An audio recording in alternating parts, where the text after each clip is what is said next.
Hello, gentlemen.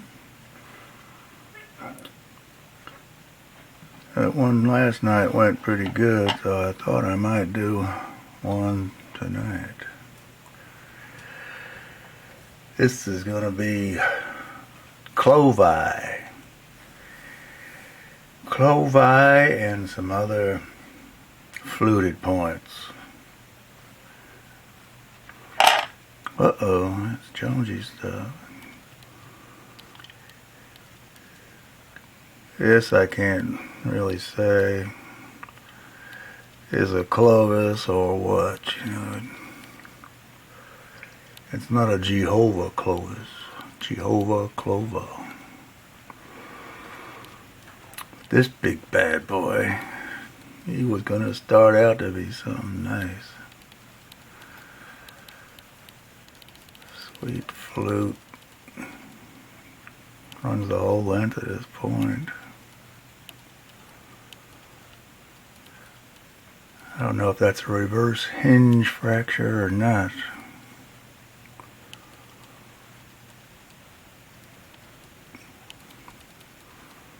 I had a lot of people telling me that the flute was the last thing they did, you know, but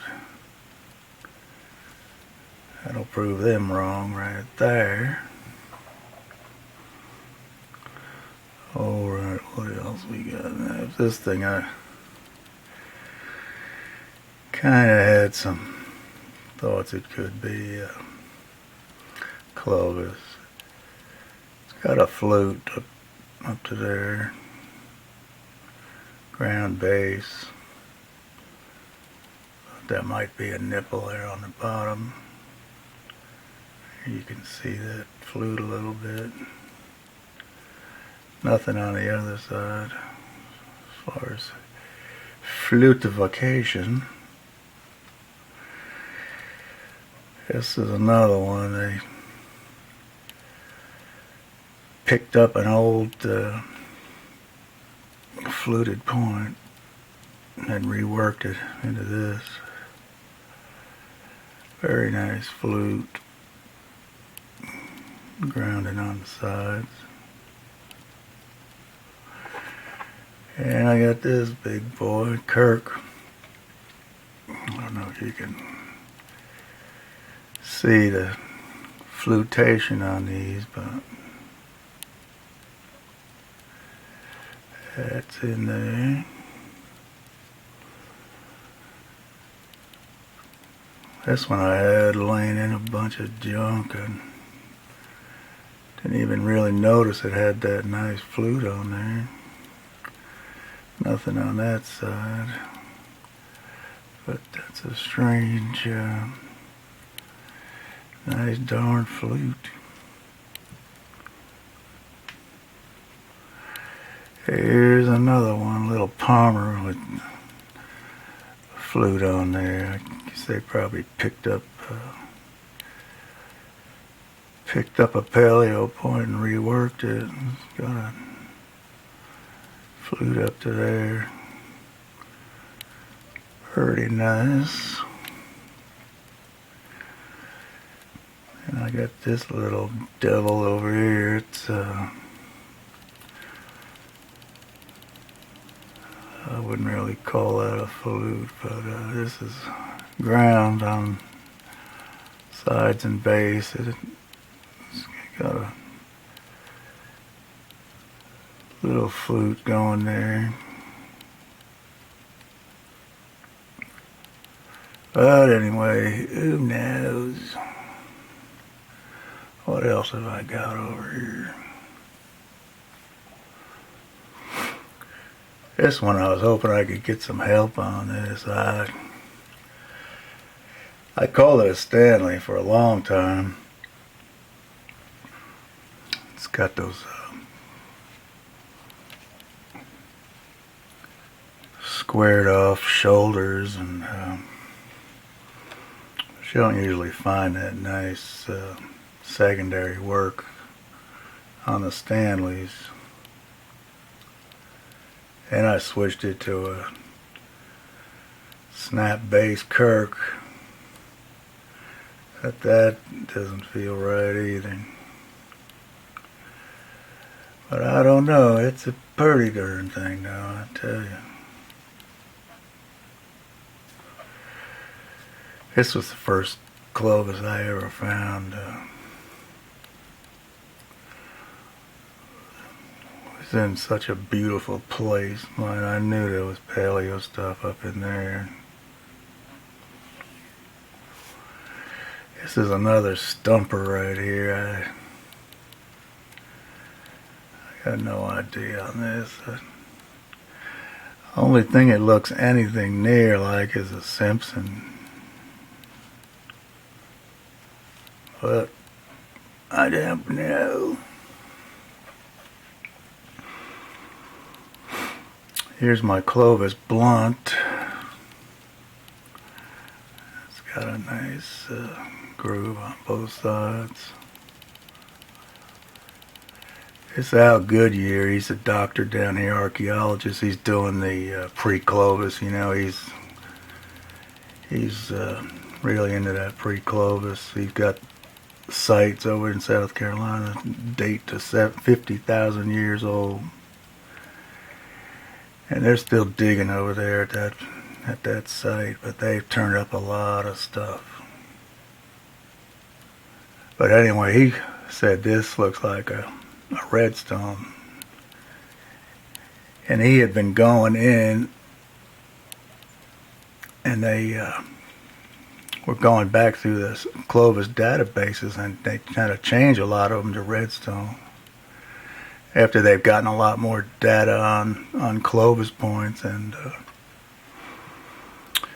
the short lifespan is only like 250 to 300 years was the Clovis culture, and that was it, you know.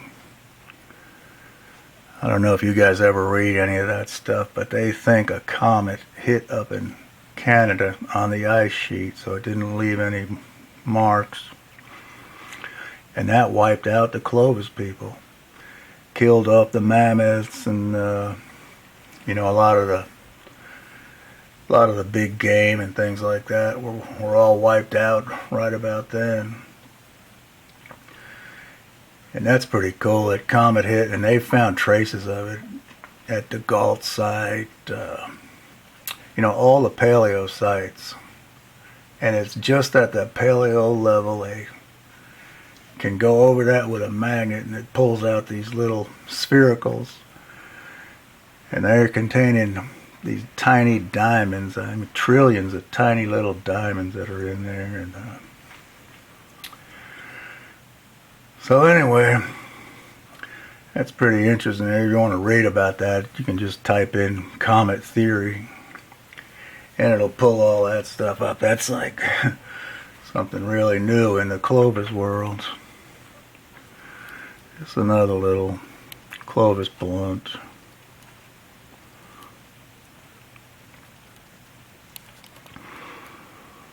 Here's my other really sweet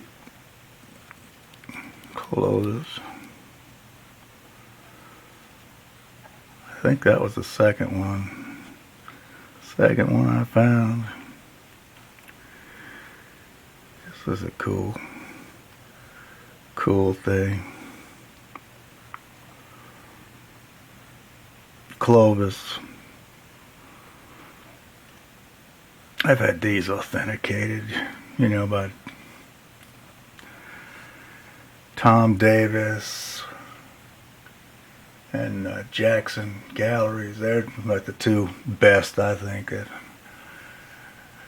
I usually go with them. I take their word over a lot of these guys out there who are calling themselves appraisers.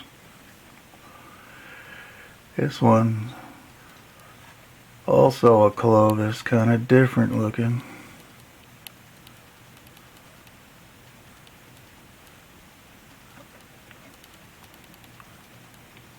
That's pretty nice. That North Carolina point there. It's authenticated. And I got this guy. It's authenticated also.